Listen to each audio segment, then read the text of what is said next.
Market Mantra. Market Mantra. Market Mantra. Market Mantra. Market Mantra.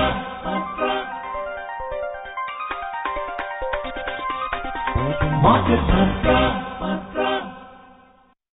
To another edition of Market Mantra, in which we give you a complete update on the economic news of the day. And today being Saturday, we'll also be taking calls from you, our listeners, on any queries that you may have on business, economic, and stock market matters. But do remember that we don't address stock or company-specific queries. You can call us on the following three numbers: 2331 4444, 2371-7106 and 2342-1050.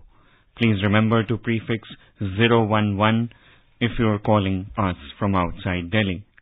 I am Ishan Mittal and with me is my co-anchor in Hindi, Manoj Pathak. नमस्कार, market मंत्र के ताजा अंक में आपका स्वागत है। आधे घंटे के इस कार्यक्रम में हमेशा की तरह हम अर्थ जगत, कारोबार और शेयर बाजार से संबंधित ताजा खबरों को लेकर हाजिर हैं। आज शनिवार है और आज के दिन हमारे कार्यक्रम में आप भी हुआ करते हैं सम्मिलित।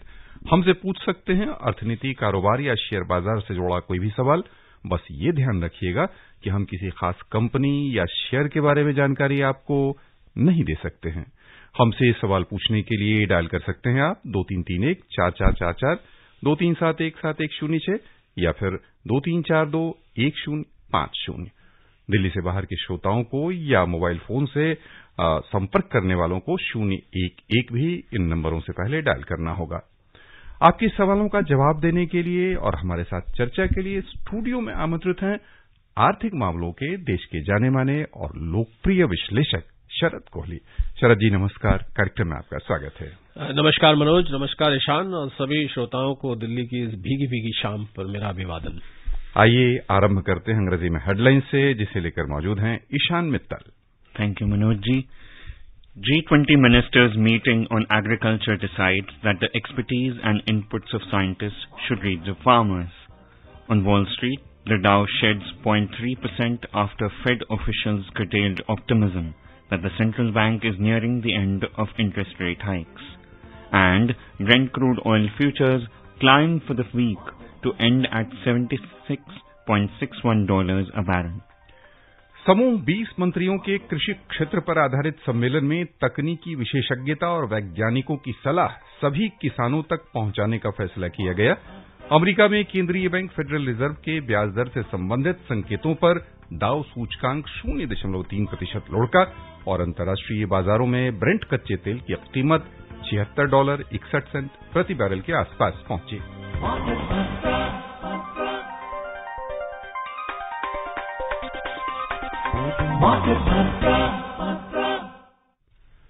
केंद्रीय कृषि मंत्री नरेंद्र सिंह तोमर ने कहा है कि तकनीकी विशेषज्ञता और वैज्ञानिकों की राय सभी किसानों तक पहुंचनी चाहिए। वे हैदराबाद में समूह 20 कार्य समूह की 3 दिवसीय बैठक के समापन के अवसर पर मीडिया को संबोधित कर रहे थे। उन्होंने कृषि पर कार्य समूह के निर्णयों की जानकारी भी दी। श्री तोमर ने कहा कि G20 सदस्य देश स्मार्ट कृषि के लिए वैश्विक कार्रवाई और स्मार्ट लचीली कृषि प्रौद्योगिकी अपनाने के लिए संयुक्त समन्वय पर भी सहमत हुए हैं। केंद्रीय कृषि मंत्री ने बताया कि 3 दिवसीय बैठक के दौरान इस बात पर चर्चा हुई कि कृषि संकट के मुद्दों को कैसे हल किया जाए। उन्होंने कहा कि नवीनतम तकनीक के इस्तेमाल, डिजिटल उपकरणों के उपयोग और मोटे अनाज को बढ़ावा देने के उपायों पर विचार विमर्श किया गया।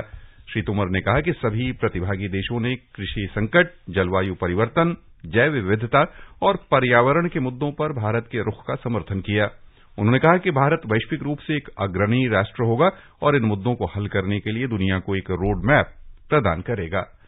हमारे साथ इस बीच कई श्रोता फोन लाइन पर आ चुके हैं। हम सबसे पहले आमंत्रित करना चाहेंगे दिल्ली से BR नाथ को। नाथ जी स्वागत है आपका, सवाल पूछें। नमस्कार कोहली साहब। नमस्कार नाथ साहब। I am grateful for your taking a call. My grandson is in NRI. Okay. How much money I can transfer my HUF account so that it is not included in his taxable income? Okay, Mr. Nath, if your son is in NRI and the HUF is not in his name, if it is in the name of, it is in your name, or even if it's in his name, you must remember that there is no restriction on the quantum of funds that one transfers to the HUF, because that is treated as a gift. But what you need to keep in mind is that whatever income is generated out of that account, that will be clubbed in the hands of the karta, because gift to the HUF is covered under Section 64 of Income Tax Act, under which the clubbing provisions apply. So your son will first transfer the money either to his NRO account or an NRE account, or he can directly transfer to HUF also, but we have to keep in mind the fact that it will be subject to clubbing provision under Section 64 as far as the income generated out of that. Otherwise, there is no such limit, Mr. Nath. In principle, he can transfer any amount of money if he's an NRI, even otherwise. श्रोताओं, हमारे number हैं 23314444, 23717106 या फिर 23421050। हमारे साथ हैं शरद कोहली जी। शरद जी, हम चर्चा को ले चलना चाहेंगे कृषि क्षेत्र की ओर। आमतौर पर देखा गया है, यानी वैश्विक स्तर पर जो जलवायु का मुद्दा आ खड़ा हुआ है, उसमें जलवायु परिवर्तन हो रहा है, उसमें कृषि क्षेत्र को दुनिया भर में कहने चुनौतियों का सामना करना पड़ रहा है। उसमें जो अभी ताजा बैठक हुई है, उसमें कहा गया है कि आप यानी जो विशेषज्ञता है वह किसानों तक पहुंचनी चाहिए। उसके साथ साथ जो वैज्ञानिकों की सलाह होती है वह आम किसान तक पहुंचनी चाहिए। किस रूप में तकनीक का उपयोग करते यह संभव हो सकेगा? देखिए, जो जलवायु परिवर्तन देखा जा रहा है पूरे विश्व में मनोज, खाली भारत में नहीं, आप दुनिया भर में जो क्लाइमेट चेंज जिसको हम देख रहे हैं, और उस जलवायु परिवर्तन को देखते हुए बहुत सारी रिसर्च भी चल रही है। इनफैक्ट आपको हैरानी होगी कि बहुत सारे जो साइंटिस्ट हैं, एग्री साइंटिस्ट जो है, वो हैरान है क्योंकि जब भी कोई परिवर्तन होता है तो वो परिवर्तन सस्टेन नहीं कर पाता, एक नए तरीके का क्लाइमेट पैटर्न देखना पड़ता है। पर क्लाइमेट जो हीटिंग है, ग्लोबल हीट जो जनरेट हो रही है, जो इसको गर्म टेम्परेचर होता जा रहा है, मुझे लग रहा है उससे दुनिया भर के किसानों को जूझना पड़ रहा है। और ये बात सही है कि रिसर्च को जमीनी तौर पे आना चाहिए, क्योंकि वो रिसर्च कई दफे लैब्स में और रिसर्च इंस्टीट्यूट्स में बन के रह जाती है और किसान भाई जो है उन तक पहुंच नहीं पाती।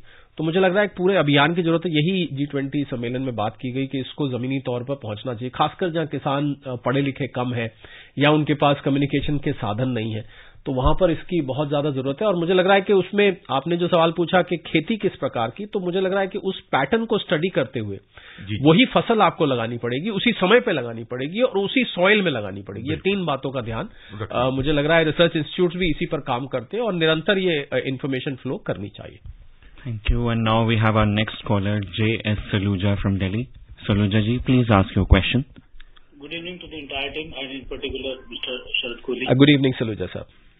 Last time there was a little, I think, doubt about the voice and all the clarity was not there. So I'll repeat my question.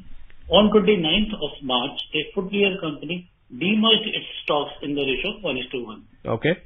Which means that if you are having 100 shares, you will get 100 shares of the other part also. Okay. What happened was that from 250 this suddenly dropped to 35. Okay. And that part B was never listed so far. It is more than 2.5 months. That is not listed. So suddenly, the portfolio has gone down like anything. So why this red tapeism? Now I am in particularly using this word red tapeism because this word in itself has a meaning. Like, guide me. So using this word red tapeism. Okay. I'm able to understand, Mr. Saluja, your question better as compared to last time. I remember you asked this question last time also. It's very unfortunate that on two accounts. One, that it wasn't listed. Second, the prices dropped that sharply. Now, you see, Mr. Saluja, as I mentioned last time, I would like to reiterate on one part of what I said, that each demerger and each merger is unique. The terms and conditions are unique. The circumstances under which the merger is happening is unique. The promoters are unique. The nature of business is unique. The reasons for merger are unique. So therefore, it is very difficult to give a generalized answer, Mr. Saluja, as to what led to the situation where you found that it wasn't listed. Also, why did the price drop so much? Because we don't name companies in this program. So it will be very difficult for me to, be very non-specific and still be able to go into intricacies of what happened in that particular case. But as far as your red tapeism comment is concerned, maybe that the demerger plan is not properly approved. Maybe that the demerger plan is still under consideration with SEBI. There is some documentary deficiency which is there, or some information which SEBI needed is not there, or maybe some conditions which SEBI wanted to be fulfilled are not yet fulfilled, which has not led to the listing of the company. So therefore, whereas I completely sympathize with you, and it's very unfortunate that you're suffering a loss because of in your portfolio, but unless we discuss specifically the company merger case, it will be very difficult for me to comment as to what exactly went wrong. I hope you understand, and I've answered your question to whatever extent I could without knowing the name as much as I could. Yeah. आइए चलें कानपुर, हमारे साथ phone line पर हैं साकेत। साकेत जी, स्वागत, सवाल पूछें।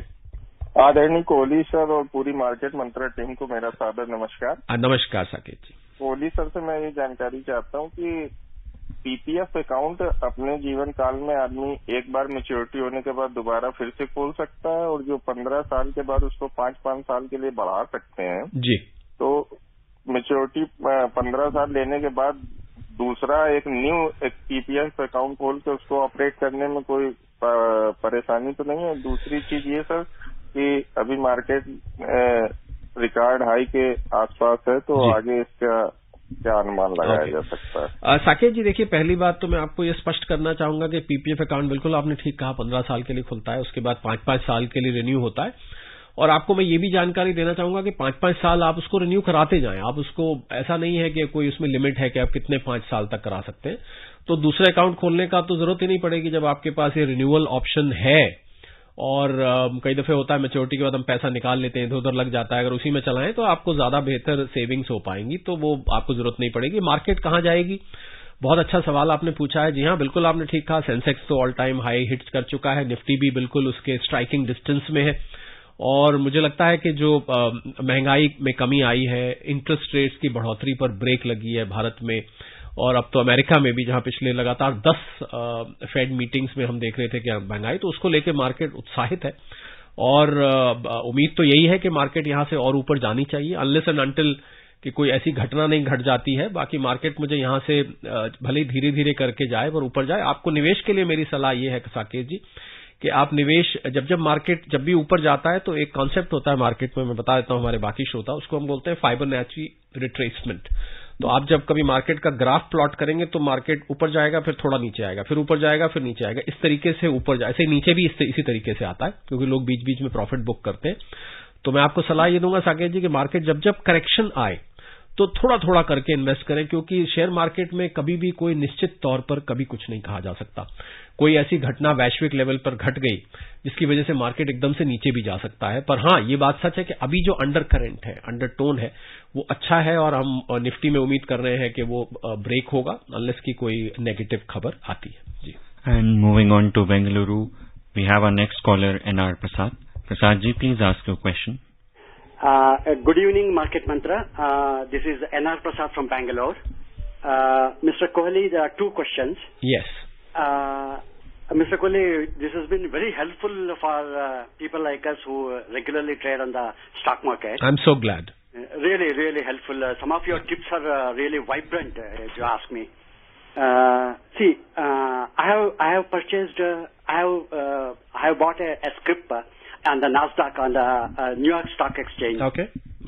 So, the Indian broker has charged me his brokerage. Yeah.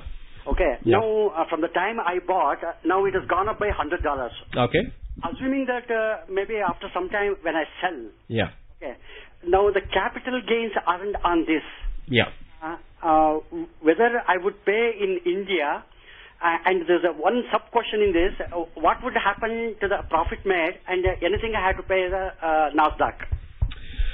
Mr. Prasad, first of all, congratulations. You hit the bullseye, and your stock has gained $100, which is a lot of money. $100 is over 8,000 rupees, by the way, for each share that you must have bought. Mr. Prasad, since you are a resident of India, the tax laws say that the capital gain tax will be payable in India. You will not be exempt just because it's so for a resident Indian, worldwide incomes are taxable in India. You will have to check with your American counterpart, some tax advisor there, that if they are going to charge, because depends on the period you've kept and so on and so forth. There are a lot of conditions under the American taxation laws. If there will be tax, but if tax is charged at both the places, that is India and America, I have to inform you that between India and the US there is a double tax avoidance agreement. It's called DTAA. So you can take the benefit under DTAA and you don't have to pay double tax. So you will get credit of the tax which you paid in America or in India, wherever you're paying later. So, but principally your question was relating to the fact whether you'll have to pay tax in India. Yes, you will have to pay tax in India because you are a resident of India, which I am presuming. Yeah. आइए चलें मुंबई, हमारे साथ हैं रत्नाकर। स्वागत रत्नाकर जी, सवाल पूछें। हाँ, मेरे दो सवाल है जी। पहला सवाल है, मार्केट तो ऊपर जा रहा है, 63 हो गया। हाँ जी। घाऊक होलसेल जो निर्देशांक है, महंगाई बहुत कम हो गई है जी, ऐसा जो रिपोर्ट बोलते हैं, लेकिन जी आप पूछेंगे जी नहीं, महंगाई तो कम नहीं हो गई, महंगाई तो बढ़ती है जी। सब्जी के दाम बढ़े हैं जी। एक रिलेशन है, मार्केट ऊपर जा रहा है, महंगाई कम हो रही है, गवर्नमेंट का कहना है, लेकिन आम आदमी बोलता है महंगाई कम नहीं हो गई है जी। दूसरा सवाल है, ये जो बायबैक स्कीम होता है जी, बायबैक स्कीम में हमें जो शेयर देना है जी, वो कैसे दे सकते हैं, उसके लिए क्या प्रोसीजर है? Thank you. चलिए रत्नाकर जी, जो आपका पहला सवाल है बहुत अच्छा सवाल है। बहुत सारे श्रोता ये जानना चाहते हैं कि हम जब दुकानों पर जाते हैं तो उसके लिए क्या कारण होता है कि हमें सामान महंगा मिलता है जबकि होलसेल प्राइस इंडेक्स नेगेटिव में आया है। नेगेटिव का मतलब होता है कि पिछली बार से वो घट गया है। पहली बात तो मैं आपको ये बताऊं रत्नाकर जी कि होलसेल प्राइस इंडेक्स और आप जब खरीदते हैं तो आपके लिए कंज्यूमर प्राइस इंडेक्स रेलेवेंट है, एक आम ग्राहक के लिए। तो दोनों के बीच में एक टाइम लैग होता है। मतलब होलसेलर के पास माल जाता है, फैक्ट्री से आता है, स्टॉकिस्ट के पास, डिस्ट्रीब्यूटर के पास, होलसेलर के पास, फिर रिटेलर के पास, फिर आपके पास पहुंचता है। तो एक तो दोनों के बीच में टाइम लैग होता है। तो हो सकता है आपको आने वाले कुछ हफ्तों में महंगाई हालांकि 4.25 आ गई है, उससे भी नीचे जाती हुई दिखाई देगी। और दूसरा कारण यह, सरकार ने अभी आपको ध्यान होगा कि पीछे गेहूं पर स्टोरेज की लिमिट सेट कर दी है, क्योंकि कुछ बीच में शरारती तत्व भी होते हैं जो कि बीच में जो बिचौलिए होते हैं और बहुत लंबी सप्लाई चेन है। जैसे मैंने बताया, स्टॉकिस्ट है, डिस्ट्रीब्यूटर है, रिटेलर है, होलसेलर है, तो वो बीच में हर एक का मार्जिन जुड़ता जाता है, इसलिए आपको वो महंगी दिखाई देती है। और तीसरा और एक और कारण बताऊं जिसके कारण आपको होलसेल प्राइस इंडेक्स नेगेटिव होने के बाद भी महंगाई दिखती है कि दोनों की जो रत्नाकर जी जो बास्केट ऑफ गुड्स है वो अलग अलग हैं। होलसेल प्राइस इंडेक्स कुछ और चीजों को मिला के बनता है। कभी मौका मिला थोड़ा लंबा डिस्कशन है कि होलसेल प्राइस इंडेक्स में क्या क्या चीजें होती है, सीपीआई की बास्केट कैसी होती है, थोड़ी सी वो बास्केट में भी फर्क है। पर आपको अगर महंगाई अभी भी परेशान कर रही है और आपको सामान महंगा मिल रहा है तो उम्मीद आप कुछ हफ्तों का और इंतजार करिए, हमें बताइएगा कि वो आके थम गई और कुछ चीजों के दाम आगे गिरे कि नहीं गिरे। दूसरा, आपने बायबैक स्कीम का तो बहुत आसान है रत्नाकर जी। जब बायबैक स्कीम आती है तो आप अपने या तो ब्रोकर से संपर्क कर सकते हैं या आप उस कंपनी की वेबसाइट पे जाकर, कंपनी अलग से एक पोर्टल खोल देती है जहां पर शेयर होल्डर जो कंपनी का रजिस्ट्री होता है वो पोर्टल खोल देते हैं, वहां पर जाके भी आप अप्लाई कर सकते हैं। वरना आप अपने ब्रोकर से संपर्क करें, आपका ब्रोकर आपको हेल्प कर देगा। आप ऑनलाइन करते हैं या फिजिकल ब्रोकर है, दोनों तरीके से आपको ये सुविधा मिलेगी। बिल्कुल भी मुश्किल नहीं है रत्नाकर जी। कोई बायबैक स्कीम आए, कभी आपको दिक्कत आए तो आप हमें बताइएगा जी। And moving on to Delhi, Nand Gopal ji is on the line. Please ask a question, sir. नमस्कार शरद जी। नमस्कार नंद गोपाल जी। ऐसा था कि अगर एक माइनर ग्रैंडसन को under will some portfolio share का पोर्टफोलियो मिलता है जी, गार्जियन उसमें चेंजेस कर सकता है कि नहीं बेचने खरीदने की? माइनर ग्रैंडसन को विल में अगर शेयर्स का पोर्टफोलियो मिलता है तो उसमें चेंजेस कर सकता है। मुझे तो लगता है अगर विल में मिल चुका है, मतलब जो उनके ग्रैंड पेरेंट्स है अगर वो दुनिया में नहीं और विल इन्वोक हो चुकी है, उसको हम विल का इन्वोकेशन कहते हैं। तो अगर विल इन्वोक हो चुकी है तो फिर तो वो पैसे ग्रैंडसन के हो चुके हैं। अगर ग्रैंडसन माइनर है तो उनके जो गार्डियन है वो जब तक वो मेजर नहीं हो जाते 18 साल के तब तक उनके हाथ में रहता है।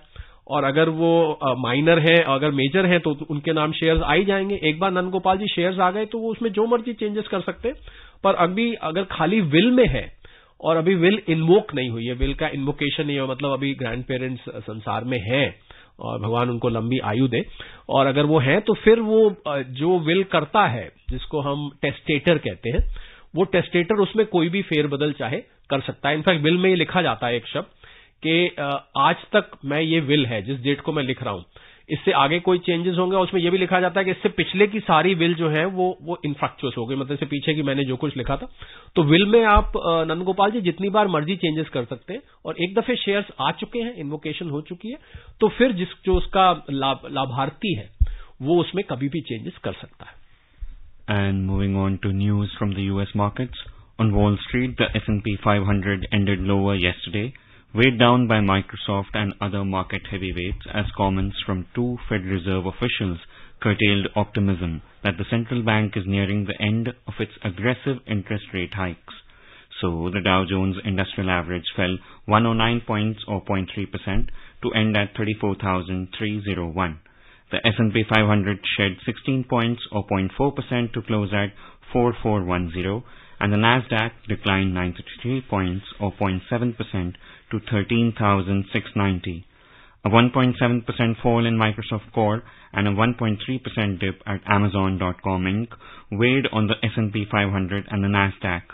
Meanwhile, after the US Fed held the rate steady, traders see the Fed pausing hikes or even cutting rates in December, foiling an expected 25 basis point rate hike in July, according to CME Group's FedWatch tool. But Fed policymakers yesterday attempted to cool that optimism as Fed Governor Christopher Waller warned that core inflation is not coming down like I thought it would. Further, Richmond Fed President Thomas Barton said he was comfortable with further rate increases, given that inflation was still not on the path back to 2%. आइए चलें Kolkata. Phone line पर हैं AK Sehgal. Sehgal साहब स्वागत, सवाल पूछे। हाँ कोहली साहब नमस्कार। नमस्कार सहगल साहब। नमस्कार। मेरा कैपिटल गेन के बारे में ही प्रश्न है। मैं एक प्रॉपर्टी बेची, उस पर मुझे कोई प्रॉपर्टी टैक्स बनता है, capital gain tax long term जी, तो वो मुझे कब पेमेंट करना चाहिए? क्योंकि ये 2 साल तक मैं दूसरी प्रॉपर्टी खरीद सकता हूँ कैपिटल गेन से जी, और मुझे वो प्रॉपर्टी का कोई सौदा नहीं बनता जी, तो क्या 2 साल के बाद मुझे कोई इंटरेस्ट देना पड़ेगा टैक्स पर? बहुत अच्छा सवाल है सहगल साहब। बहुत सारे लोग मनोज और ईशान ये बात पूछते हैं कि हमने प्रॉपर्टी अभी बेची, कैपिटल गेन हो गया और रिटर्न फाइलिंग की डेट आ गई, तो अब हमको ये टैक्स अभी जमा करा देना चाहिए, जबकि समय मिलता है 2 साल का। सहगल साहब, इसी समस्या का समाधान करने के लिए आयकर में एक प्रोविजन है जिसको हम बोलते हैं, आप ध्यान से नोट करिएगा, कैपिटल गेन अकाउंट स्कीम। तो ये कुछ शेड्यूल्ड बैंक्स में ये अकाउंट खुलता है, वहां पर आप इस अकाउंट को खुलवाएं, और अगर आपकी मंशा ये है कि आप 2 साल के अंदर कोई दूसरी प्रॉपर्टी खरीदकर इस कैपिटल गेन को सेक्शन 54 के अंतर्गत बचाना चाहते हैं, तो आप तब तक के लिए पैसा उस अकाउंट में रख दीजिए। मतलब बीच में अगर रिटर्न फाइलिंग की डेट आ जाती है तो उससे पहले आप इस पैसे को, तो आयकर विभाग ये मान लेता है कि आपने अभी फिलहाल एक कमिटमेंट कर दिया आगे प्रॉपर्टी लेने का, पर इसमें शर्त ये होती है कि 2 साल के अंदर अंदर ये पैसा उस अकाउंट में से निकल के आपकी उस प्रॉपर्टी में चला जाना चाहिए, क्योंकि अगर वो नहीं जाता है तो फिर आयकर इसको वायलेशन ऑफ प्रॉमिस मानता है कि आपने प्रॉमिस किया था और आपने इसी इंटेंशन से डिपॉजिट किया था, तो फिर आपको उस पर ब्याज भी देना पड़ेगा और कैपिटल गेन भी देना पड़ेगा, कैपिटल गेन पे ब्याज भी। तो सहगल साहब, ध्यान से आपने नोट किया होगा कि आप इसको अपना खरीदना चाहते हैं तो कैपिटल गेन अकाउंट स्कीम खुलवाइए, बिल्कुल सेविंग्स अकाउंट की तरह होता है, डेजिग्नेटेड अकाउंट होता है, उसमें जमा करा दीजिए और इसको आप क्लेम कर लीजिए अपना, मतलब आपको कैपिटल गेन देने की जरूरत नहीं है, बाकायदा ऐसा मान लेगा आयकर विभाग कि आपने इसको निवेश कर दिया है। दिल्ली से ही हमारे साथ फोन लाइन पर है मदन, स्वागत है आपका, सवाल पूछें। मार्केट मंत्रालय की टीम को नमस्कार और पर्टिकुलरली मिस्टर शरद कोहली। नमस्कार मदन जी। हाँ जी, जिनको हमको टैक्स ग्रुप पे भी सुनने को मिलता है, बड़ी एक्सपर्ट एडवाइस मिलती है। We are so grateful to for giving expert knowledge on all subjects. धन्यवाद सर, आप सवाल पूछे मदन जी। हाँ जी, मेरा सवाल एक ये है कि we are senior citizen, both husband wife जी, लोन 71+। ओके। एंड एक तो ये पूछना है कि हमारी विल जी, हमारे दोनों बच्चे दे आर सेटल आउटसाइड जी, विल अगर हम बनाते हैं क्या रजिस्टर्ड करना जरूरी है या we can keep it as it is with the signature of 2 witnesses also? Number 1। हाँ जी। नंबर 2 ये है कि अगर हमारे पास कोई शेयर हैं जो which have been taken over by another company, like I can give an example, okay, Essar steel has been taken Arcelor Mittal, okay, वो हमाम जो शेयर होल्डर है उनकी कोई इससे कुछ मिलता है या RC motor is responsible for discharging the responsibility to our share holders of SR steel? These are my two questions. Okay Madan ji, बहुत अच्छा आपका पहला वाला सवाल है। ये बहुत सारे लोग जानना चाहते हैं मनोज ईशान के विल को रजिस्टर कराना चाहिए कि विल खाली एक, आपको पता हो, कुछ तो पत्र की तरह से लिख देते हैं कि मैं अपने वसीयत लिखता हूं। देखिए, अगर तो मदन जी घर में कई दफे क्या होता है कि विल में आप ऐसे लोग डालते हैं, कल को अगर कोई डिस्प्यूट होने का आशंका आपको नजर आती है हमारे जाने के बाद, मान लीजिए मैं अपनी विल लिखता हूं, मुझे लगता है मुझे मेरे जाने के बाद कुछ कहीं झगड़ा ना हो जाए इसको लेके कि मुझे इतना चाहिए, जो कि अक्सर देखा जाता है घरों में, कई दफे भाइयों में भी हो जाता है, भाई बहनों में हो जाता है वगैरह, पर कुछ जगह बहुत प्यार होता है वहां तो ये मदन जी ये फैसला कंपलसरी नहीं है। पहली बात तो आपको बता दो, विल रजिस्टर कराना, पर अगर आपको कोई ऐसी आशंका नजर आती है कि उस विल को कल को कोई क्वेश्चन कर सकता है जाने के बाद, तो फिर ऐसे में रजिस्ट्रेशन कराना बहुत मुश्किल नहीं है। आप रजिस्ट्रार ऑफिस जाएं और एक तारीख टोकन मिलता है और वो रजिस्ट्रेशन हो जाता है। दूसरा आपका सवाल था कि कंपनी जब शेयर्स, तो ये दूसरी कंपनी की मदन जी रिस्पॉन्सिबिलिटी होती है। This is the responsibility of the second company, the registry of the second company, to make sure that the previous company, because we don't name the company here, so the previous company shares have to be properly completed vis-a-vis the procedure. So you need not worry when the shares of one company get taken over by another company, or when a company gets taken over, the shares will automatically be merged with the other company and you will be intimated. In case you are not getting any intimation, you can check with the registry. If you still have a problem, you can lodge a complaint with SEBI in this regard. आइए खबरों का सिलसिला आगे बढ़ाते हैं। Global crude oil prices posted weekly gain for the last week as higher Chinese demand and OPEC Plus supply cuts lifted prices, despite expected weakness in the global economy and the prospect for further interest rate hikes. So the Brent crude ended at $76.61 per barrel, climbing 2.4%, and the US crude futures ended at $71.78 per barrel, advancing 2.3%. हमारे साथ दिल्ली से phone line पर हैं जगमाल जी, स्वागत, सवाल पूछें। Team को नमस्कार। सोलू साहब, मेरे पास 2 मकान हैं जी। एक मेरे वाइफ के नाम है, एक मेरे नाम है। हाँ जगमाल जी, जल्दी जल्दी पूछे, समय कम है। हाँ, तो वो मैडम वाले मकान में हम रहते हैं जी, वाला मकान किराए पे दिया है, तो क्या मैं उनको किराया पे कर सकता हूँ? मैं गवर्नमेंट पेंशनर हूँ। जी हाँ जगमाल जी, आप उनको पे कर सकते हैं। शर्त सिर्फ ये है कि जब आप उनको किराया देंगे तो आपके बैंक अकाउंट से उनके बैंक अकाउंट में जाना चाहिए। आप पता नहीं पत्नी है मनोज, वो किराया विराया इनसे लेंगे कि नहीं, पति पत्नी की, खैर के पति पत्नी की आपस की बात है, उसमें दखल नहीं देते, पर उनको अपनी आयकर विवरणी में, यानी कि इनकम टैक्स रिटर्न में उस किराए को जरूर दिखाना चाहिए। बस ये ध्यान रखिएगा, बाकायदा चेक से पेमेंट होनी चाहिए और आपकी श्रीमती जी उसको अपनी आयकर रिटर्न में दिखाएं बाकायदा प्रॉपर। बाकी तो आपके फैमिली की बात है, मैं इसमें क्या दखल दे सकता हूं कि देना चाहिए पति पत्नी को कि नहीं देना चाहिए। जी बिल्कुल, पारिवारिक मामलों में आपस में निपटाएं। पंच की आवश्यकता ना हो कभी जिंदगी में, वो सबसे बढ़िया। शरद जी, चलते चलते हम शेयर बाजार तो नहीं, लेकिन सोने चांदी के भाव पर आप, यानी जो आने वाले दिनों में आसार हैं, उस पर आपकी प्रतिक्रिया समझना चाहेंगे। देखिए, सोना मनोज बहुत वॉलेटाइल रहा है पीछे। आपको याद होगा 63,000, 62,000, अगर मैं आउंस में बात करूं तो $2,050 तक पहुंच गया था। अब गिर के फिर $1,934, फिर $1,960, तो कहीं $1,950 और $2,000 के बीच में घूम रहा है। मुझे लग रहा है कि सोना लंबी अवधि के लिए, हम निरंतर इस पर चर्चा करते रहते हैं, लंबी अवधि के लिए अभी भी मैं उस पर बेट लगाना चाहूंगा और मुझे लगता है कि लंबी अवधि के लिए अगर आप लेके रख रहे हैं तो आपको बहुत अच्छा रिटर्न, और पिछले अगर मैं 3 साल का रिटर्न देखूं मनोज, तो आपकी बात को मैं सीधा सीधा करूं तो 42% रिटर्न सोना दे चुका है। इसी बात को, और सोने का जो मित्र है ना, वो मित्र अच्छे नहीं है। सोने के मित्र है लड़ाई झगड़ा वगैरह, मिसाइल वगैरह, तो मुझे लगता है कुछ इसके चांस लगते हैं, तो इसलिए लंबी अवधि के लिए अच्छा निवेश बनेगा। यानी लंबी अवधि तक यदि आपको निवेश करना हो तो सोना में निवेश कर सकते हैं, कह रहे हैं हमारे आज के विशेषज्ञ। यहीं पर आपकी ओर से हम शरद जी को बहुत बहुत धन्यवाद देना चाहेंगे। धन्यवाद, थैंक यू।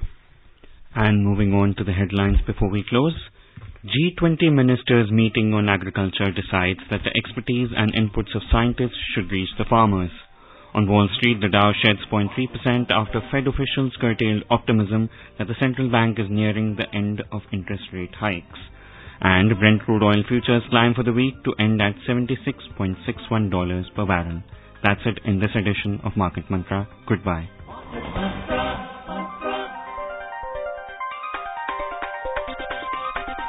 Market Mantra.